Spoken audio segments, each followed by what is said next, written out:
ശ്രീ വിജയരാഘവൻ നേരത്തെ സൂചിപ്പിച്ചൊരു കാര്യം വളരെ പോസിറ്റിവിറ്റി നിറഞ്ഞ ഒരു ബജറ്റ് സ്പീച്ചായിരുന്നു. പക്ഷേ അതിൻ്റെ ഒരു മറുഭാഗത്തൊരു ചെറിയ ഐറ്റം കിടപ്പുണ്ട്.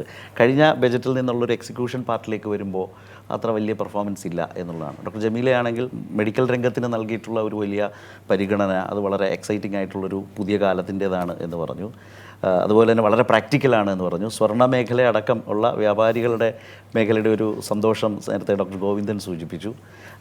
ശ്രീ സജി ഗോപിനാഥ് ഹയർ എഡ്യൂക്കേഷൻ കഴിഞ്ഞ ബജറ്റിൽ അടക്കമുണ്ടായിരുന്നൊരു സർക്കാരിൻ്റെ ഒരു നയത്തിൻ്റെ ഒരു ഗ്രോത്ത് ഓരോ ബജറ്റ് കഴിയുമ്പോഴും ലഭിക്കുന്നുണ്ടോ എന്ന സന്തോഷം. ഇങ്ങനെയാണ് ഇത്രയും നേരം കാര്യങ്ങൾ മുന്നോട്ട് പോയത്.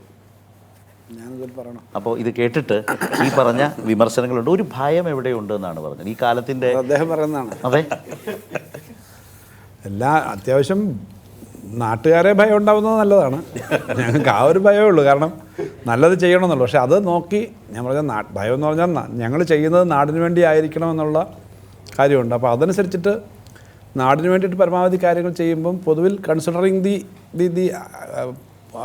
ഈ പബ്ലിക് ഒപ്പീനിയൻ വെച്ചാൽ ഒപ്പീനിയൻ വളരെ അനാവശ്യമായ ഒപ്പീനിയൻ അല്ല, പക്ഷേ പോസിറ്റീവായ കാര്യങ്ങൾ വേണമെന്ന് ആളുകൾ ആഗ്രഹിക്കുന്നതനുസരിച്ച് കാര്യങ്ങൾ ചെയ്യുന്നതിൻ്റെ അടിസ്ഥാനത്തിലാണ്.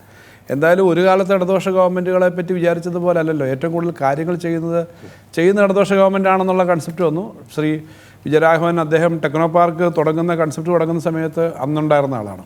അപ്പോൾ അന്നു മുതൽ എത്രയോ വർഷങ്ങളായിട്ട് നോക്കിയാൽ ഇതൊക്കെ ചെയ്യാൻ തയ്യാറാവുന്നതാണ്. ഇപ്പോൾ ഡിജിറ്റൽ യൂണിവേഴ്സിറ്റി ക്യാമ്പസിൽ കഴിഞ്ഞ ദിവസം ഞാൻ പോയിരുന്നു. അപ്പോൾ അവിടുത്തെ ഈ എക്സ്പീരിയൻസ് നല്ലതാണെങ്കിൽ അതനുസരിച്ചിട്ട് കാര്യങ്ങൾ കൂടുതൽ ചെയ്യുക തുടങ്ങിയ കാര്യങ്ങൾ ചെയ്യുന്നതിനുള്ള സമീപനമാണ്. ഈ ബഡ്ജറ്റിനകത്ത് പറഞ്ഞേക്കുന്ന ഏറ്റവും പ്രധാനപ്പെട്ട കാര്യം ഇപ്പോൾ റിയൽ എസ്റ്റേറ്റ് മേഖലയിലെ ടാക്സിൻ്റെ കാര്യമാണ് അദ്ദേഹം പറഞ്ഞത്. അദ്ദേഹം ആ രംഗത്ത് ബിസിനസ് ചെയ്യുന്ന ഒരാൾ കൂടി ആയതുകൊണ്ട് കൂടുതൽ കാര്യങ്ങൾ അവിടെ അറിയാം. പക്ഷേ വിഴിഞ്ഞം എന്ന് പറയുന്നത് ആണ് തുടങ്ങിയത്. വിഴിഞ്ഞം മുതൽ കൊച്ചിയിലെ കാര്യങ്ങളും മറ്റു കാര്യങ്ങളെല്ലാം പറഞ്ഞത് കേരളത്തിൽ ഏറ്റവും കൂടുതൽ ഡെവലപ്മെൻറ്റ് വരാൻ സാധ്യതയുള്ള സ്ഥലമാണ് വിഴിഞ്ഞവും ചുറ്റുപാടും. പക്ഷേ ഇമ്മീഡിയറ്റ് ആയിട്ട് അത് ചെയ്തില്ലെങ്കിൽ വിഴിഞ്ഞത്തിൻ്റെ അപ്പുറം തന്നെ ചേർന്നപ്പുറത്ത് തന്നെയാണ് തൂത്തുക്കുടി തിരുനെൽവേലി വരെയും ആ ഡെവലപ്മെൻ്റ് ആവാം. നമുക്കങ്ങനെ അതിർത്തികളുടെ വ്യത്യാസമൊന്നുമില്ല. അപ്പോൾ എത്രയും പെട്ടെന്ന് ഇവിടെ വരണമെങ്കിൽ നമ്മൾ പതുക്കെ പബ്ലിക് ഫിനാൻസ് മാത്രം കാത്തിരുന്ന് ഈ കാര്യം ചെയ്തു തീർക്കാൻ പറ്റില്ല. ബിസിനസ്സിനകത്ത് ഇപ്പോൾ തന്നെ നല്ല പ്രൈവറ്റ് മോഡൽസ് ഉണ്ടല്ലോ. ഇപ്പോൾ കഴിഞ്ഞ ദിവസം ടെക്നോ പാർക്കിൽ പണ്ട് ചെറിയ കെട്ടിടങ്ങളാണ് വന്നെങ്കിൽ ഇപ്പോൾ വരുന്നത് വളരെ വലുതാണ്.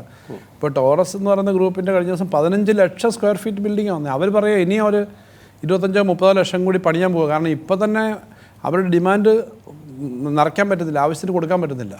അപ്പോൾ 3 ലക്ഷം കോടി എന്ന് പറഞ്ഞു കഴിഞ്ഞാൽ ഇതെല്ലാം കൂടെ ഈ ടോറസിൻ്റെ തന്നെ ആ ഒരു ബിൽഡിങ്ങിൻ്റെ കംപ്ലീറ്റ് ആയ 10,000 കോടിയുടെ എങ്കിലും വരും. കാരണം അതിനകത്തുള്ള ഇൻവെസ്റ്റ്മെൻറ്റ് 10-4,000 കോടിയായിരിക്കും. പിന്നെ അവിടെ 10-15,000-20,000 പേര് ജോലി ചെയ്യുന്നു. അങ്ങനെ വരുന്ന പ്രൊജക്റ്റുകളൊക്കെ ഇത് എത്തുക എന്ന് പറഞ്ഞാൽ ഗവൺമെൻറ് നേരെ ഈ 1,500 കോടി 1,800 കോടിയല്ല. അദ്ദേഹം പറഞ്ഞത് ഇൻഡസ്ട്രിയുടെയാണ് 1,800 കോടി. ഇൻഡസ്ട്രി മാത്രമല്ല, നമ്മൾ സാധാരണ ഒരു 10-15,000 കോടി രൂപ ക്യാപിറ്റൽ ഇൻവെസ്റ്റ്മെൻറ്റ് ബഡ്ജറ്റിൻ്റെ ബഡ്ജറ്റ് എന്ന് പറഞ്ഞാൽ ഇൻഡസ്ട്രി മാത്രമല്ല, എല്ലാത്തിലും 15,000 കോടി പോകും. കിഫ്ബി വഴി തന്നെ ഒരു 10,000 കോടിയൊക്കെ പോകും സാധാരണഗതി. അതുകൊണ്ട് ഇന്ത്യയിലെ ഏറ്റവും കൂടുതൽ ക്യാപിറ്റൽ ഇൻവെസ്റ്റ്മെൻറ്റ് നടക്കുന്ന സ്റ്റേറ്റുകളിലൊന്നാണെന്ന് കഴിഞ്ഞ ദിവസം റിപ്പോർട്ട് വന്നു.